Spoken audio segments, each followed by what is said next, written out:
Virginie, je suis ravie de vous retrouver pour une nouvelle vidéo qui sera dédiée à un petit Halloween avant l'heure.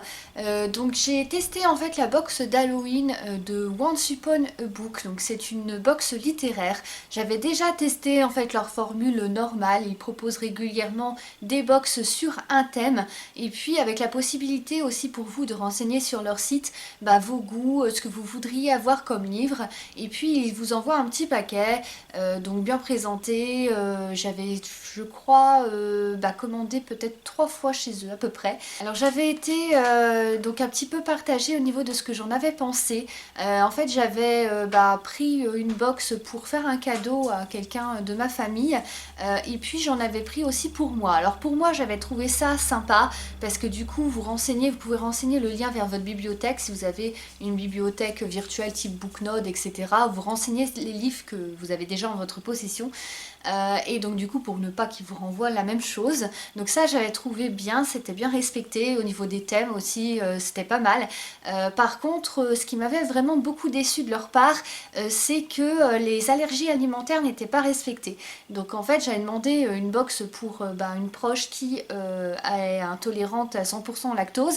Donc je leur avais dit surtout dans ce que vous envoyez s'il vous plaît vous mettez pas de lactose. Donc ils ont envoyé un truc du genre chocolat au lait ou je ne sais quoi, enfin voilà, donc du coup c'était pas du tout respecté.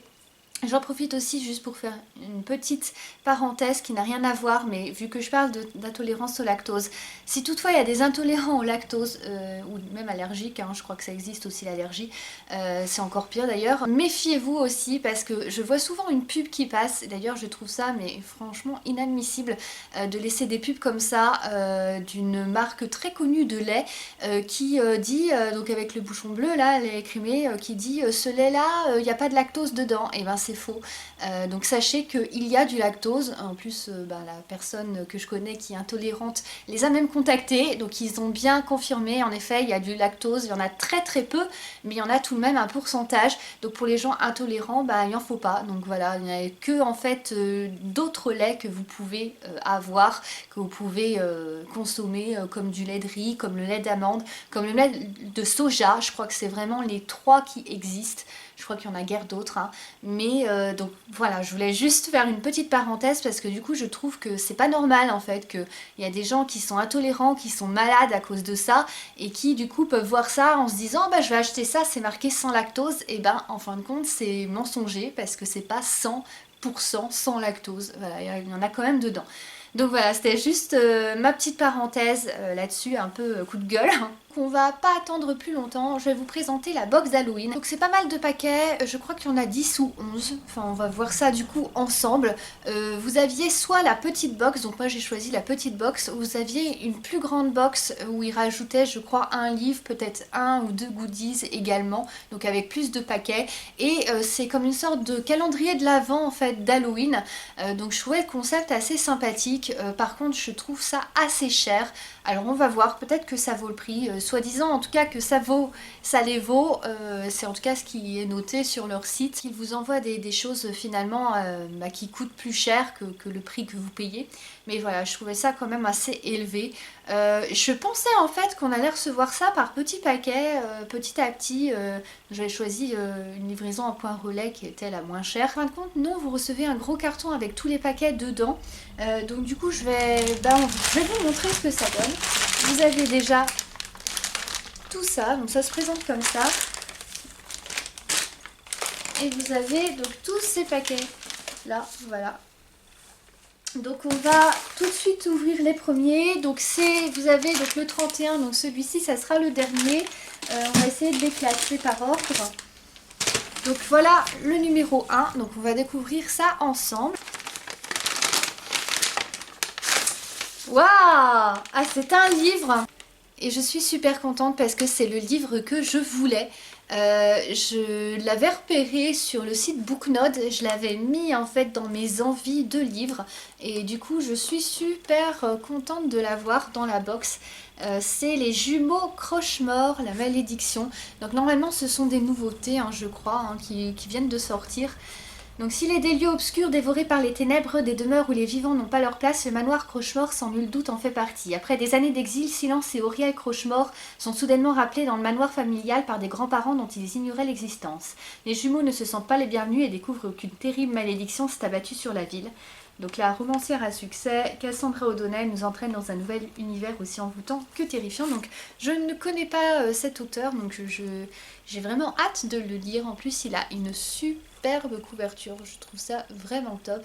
Donc voilà, c'est Halloween à souhait. Alors ensuite, on a le petit 4. Donc en fait, c'est un calendrier de l'Avent que j'ouvre avant l'Avent, on va dire ça comme ça. Donc là, normalement, on doit l'ouvrir le 4 octobre. Donc c'est à peu près, si je me trompe pas, je crois que c'est tous les 3 jours. Hein, du coup, après on a le 7, on doit avoir le 10, donc ça doit être ça. Ah, on a une petite carte, un petit peu comme les cartes de tarot. Donc on a la mort, death. Donc on savait en fait seulement qu'on aurait un jeu de société dans la box.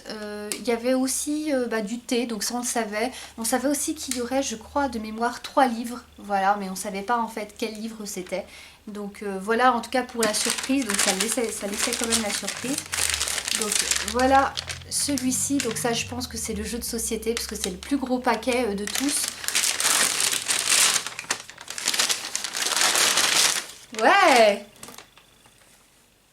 On a Witch Night, donc un jeu de société qui se présente comme ceci. Jeu parfait pour une soirée 100% sorcière, libérez votre puissance intérieure avant les autres. Donc ça a l'air sympa, bon je sais pas si ça me plaira. Il y a un plateau de jeu comme ça, mais du coup on va voir. Après j'aimais bien parfois jouer aux jeux de société, ça fait longtemps que je n'y ai pas joué. Donc on verra, j'y jouerai un de ces 4 et puis je vous dirai ce que j'en aurais pensé. Ah, et j'ai ouvert le 10 et j'ai oublié le 7 comme une idiote, excusez-moi. Donc il y avait celui-ci qui venait avant. Donc on va l'ouvrir. Ah, alors ce sont de petites douceurs. Oui, c'est vrai qu'il nous avait dit qu'il y aurait des petites douceurs de Bretagne, qui est une région en plus chère à mon cœur, où j'ai eu la chance de partir un petit peu en vacances cet été. Et donc on a du caramel au beurre salé de Bresse, donc de la Bretagne. Donc c'est super sympa. Ensuite on a le 13.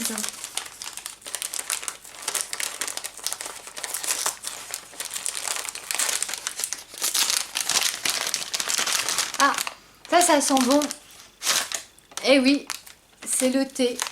Donc on a potion de sorcière, infusion fabriquée par Potion Brigitte, infusée à couvert pendant 7 minutes à 95 degrés, fenouil, basilic, romarin, verveine et lavande. On est ici de l'agriculture biologique, donc sympa. Je suis pas très fan de thé, je suis plus me faire des infusions, plutôt des tisanes que du thé. Mais je goûterai quand même, et puis en tout cas ça sent bon. Donc voilà, j'ai hâte de découvrir. Après on a celui-ci, le 16.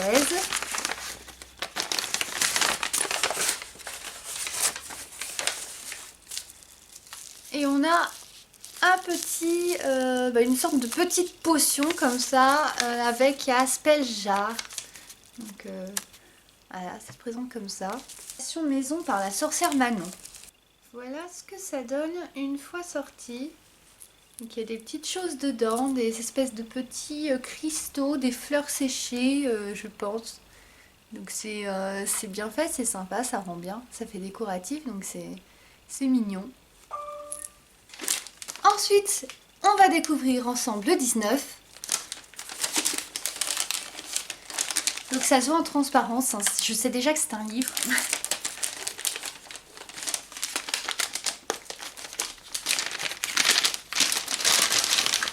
Attention, hop! Ah! Sympa. C'est original comme couverture. Comme ça fait un petit peu jeunesse. Le mystère de la tarte empoisonnée. Bah écoutez, c'est prometteur. Je vais vous lire le résumé. Alors, Evernio Carpinus est le garçon le plus malchanceux du monde. Tous les jours, il a un nouvel accident. Alors, quand il croise un chat noir en pleine rue, il sait qu'il s'agit d'un mauvais présage. Quelque chose d'épouvantable est sur le point de lui arriver. Mais le félin n'est autre que Belladone, chatte parlante et détective du monde magique. Et elle a flairé un mystère. Et si le garçon n'était pas victime de malchance, mais d'un mauvais sort, l'enquêtrice à moustache réussira-t-elle à lever la malédiction et sauver Evernio une enquête de Belladone, chat détective. Donc ouais, ça fait assez jeunesse, ça a l'air sympa. J'espère que c'est pas trop jeune quand même, mais du coup j'ai hâte aussi de découvrir ce livre-là. Ensuite on a le 22, je dirais sûrement, je pense, encore une petite douceur. Voilà. Ah ouais. Donc c'est bien ça, cette fois c'est toujours de Bretagne, du caramel au beurre salé, encore une fois, voilà. Donc ils sont un petit peu présentés différemment des autres, en fait c'est pas le même paquet, mais je pense que ça doit être un peu les mêmes, parce que du coup c'est tous les deux, enfin l'original caramel et du caramel beurre salé, donc voilà. Peut-être que la recette diffère un petit peu, mais c'est tout. Alors ensuite il nous reste 3 paquets à ouvrir, donc vous avez celui du 25 octobre.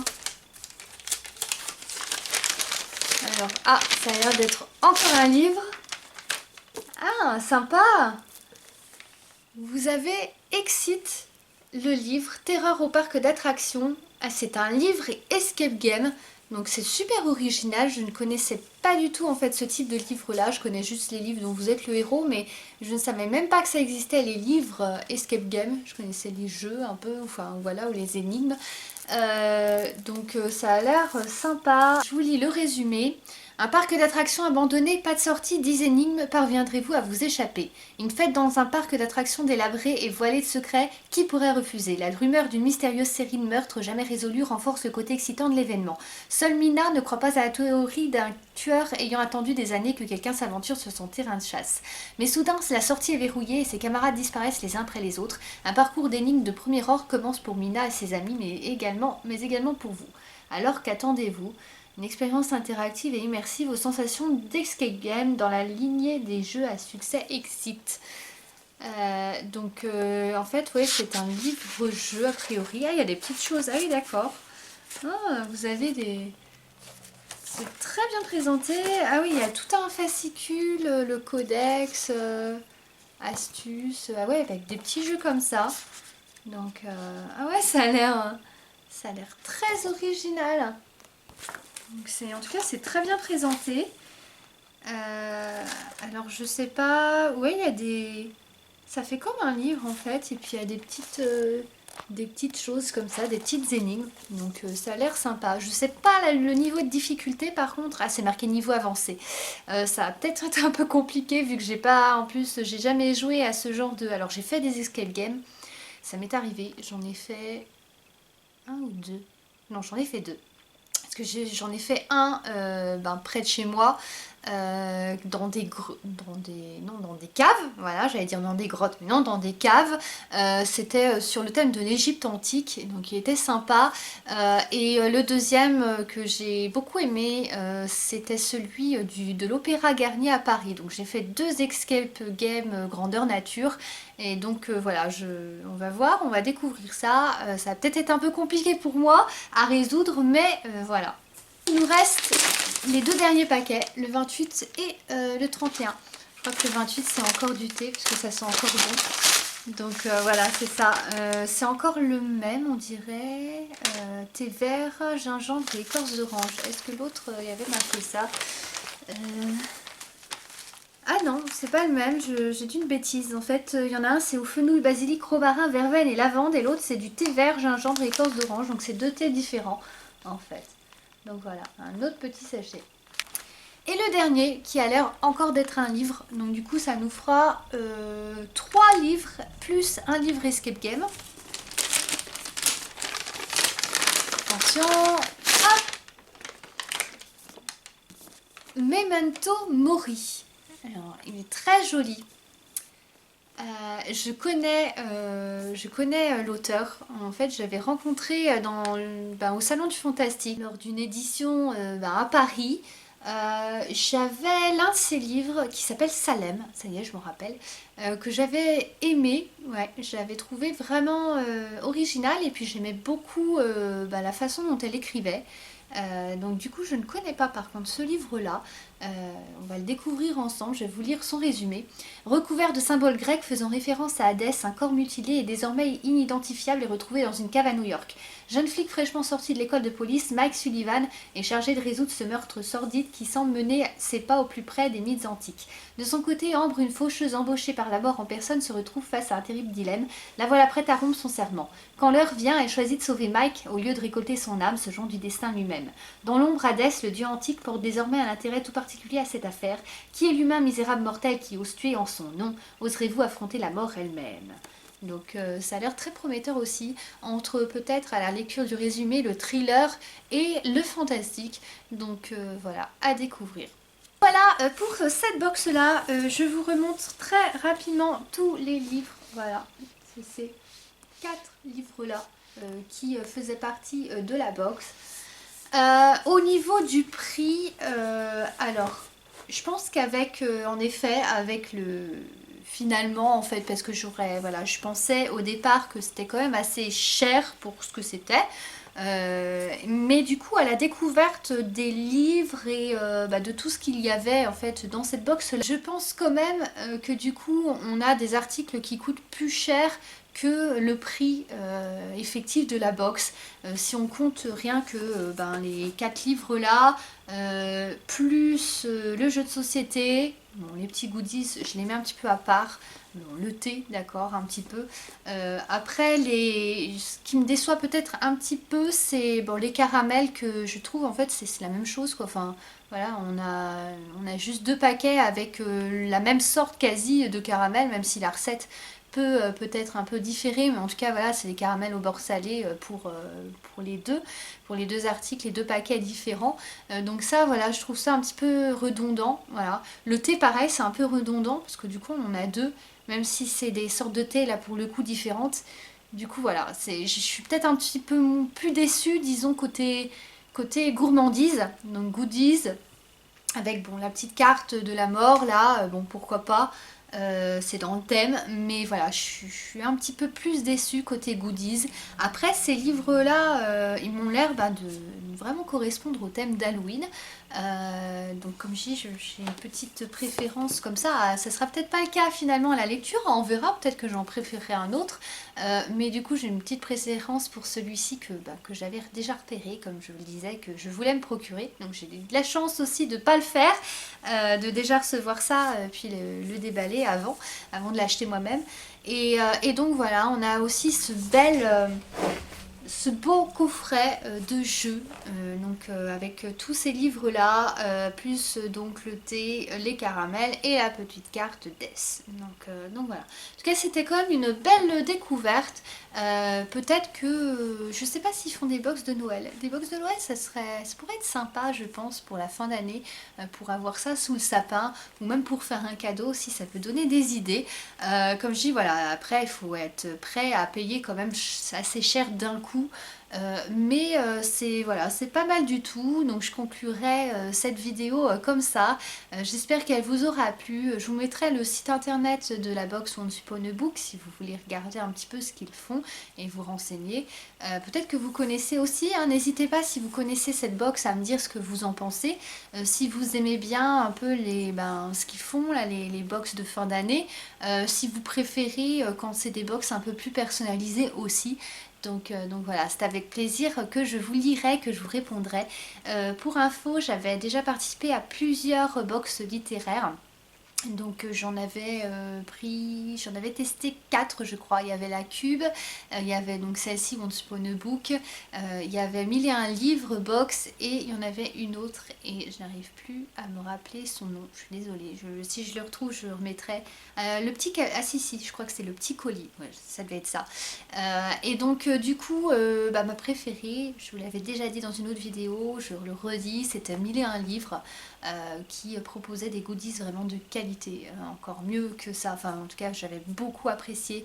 On n'avait pas le choix du livre comparé à Once Upon a Book qui offre une formule où vous avez quand même, vous pouvez dire ce que vous voulez, donc ça va correspondre quand même à votre normalement à ce que vous aimez, mais par contre là c'était juste un livre commun à tout le monde dans le thème très souvent du fantastique.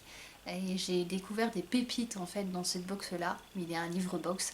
Et malheureusement voilà, elle a fermé, je crois l'année... Je ne sais plus si c'était l'année du Covid ou l'année encore d'avant. Peut-être il y a déjà quelques années, hein. Il y a peut-être déjà 3 ans.